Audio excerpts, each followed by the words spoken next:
গল্পের নাম বুদ্ধিমান বানর আর লোভী বাঘ।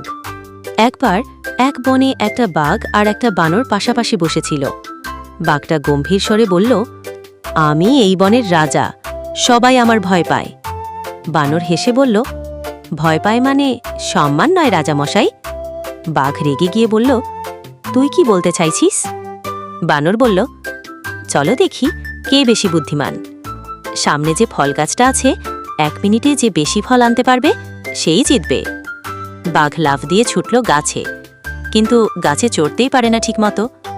এদিকে বানর ঝটপট গাছে উঠে একটার পর একটা ফল নামায়। 1 মিনিট পর বাঘ হাঁপিয়ে উঠেছে, আর বানরের ঝুলিতে এক গাদা ফল।